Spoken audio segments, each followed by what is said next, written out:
السلام علیکم ورحمۃ اللہ وبرکاتہ۔ اعوذ باللہ من الشیطان الرجیم، بسم اللہ الرحمن الرحیم۔ رب اشرح لی صدری ویسر لی امری واحلل عقدۃ من لسانی یفقہوا قولی، رب زدنی علما، اللہم فقہنا فی الدین۔ آج میں آپ لوگ کو بتاؤں گی مقلب القلوب۔ حضرت عبداللہ رضی اللہ تعالیٰ عنہ بیان کرتے ہیں کہ انہوں نے رسول اللہ صلی اللہ علیہ وسلم کو یہ فرماتے ہوئے سنا، تمام دل ایک دل کی مانند رحمان کی انگلیوں میں سے دو انگلیوں کے درمیان ہیں، جیسے چاہے وہ اسے پھیر دیتا ہے۔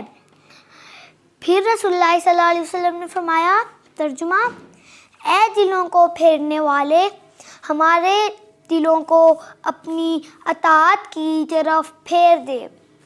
انتباہ: یہ درست ہے کہ ساری کائنات کا نظام اکیلے اللہ کے ہاتھ میں ہے، مگر یہ بھی ایک حقیقت ہے کہ اللہ تعالیٰ نے اس کائنات میں انسان کو خیر و شر کے دونوں راستے بنا کر اسے اختیار دیا ہے۔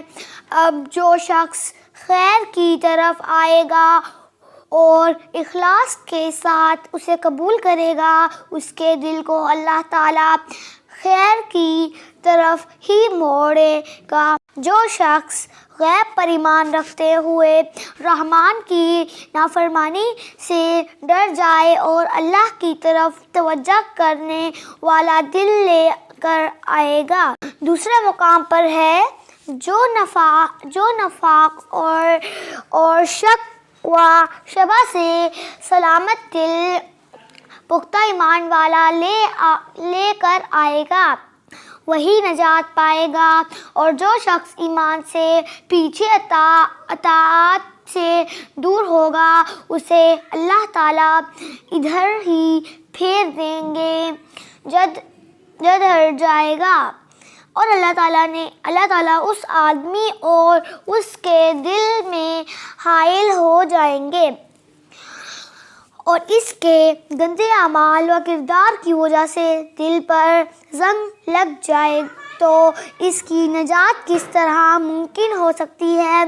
تو ہر مومن کے لیے لازم ہے کہ وہ اپنے دل کی حالات کا احساس رکھے، دل کو اور ایمان کو متاثر کرنے والی ممکنہ بیماریوں کو پہچان کرے، اسباب مرض کو سامنے رکھے اور زنگ آلود ہونے سے پہلے علاج کی فکر کرے تاکہ ہلاکت سے بچ سکے۔ اللہ تعالیٰ نے ہمیں پتھر دل، مقفل دل، جس پر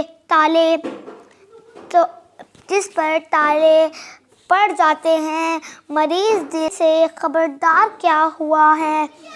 ذیل میں ہم ضعف ایمان کی علامات، اس کے اسباب اور پھر علاج کا تذکرہ کرتے ہیں، اور اللہ تعالیٰ سے دعا کرتے ہیں کہ اس کتاب سے ہمیں اور ہمارے مسلمان بھائیوں کو فائدہ پہنچائے، اور آخرت میں اس پر بہترین جزا عطا فرمائے، اور ہمارے دلوں کو نرم کرے، ہدایت دے۔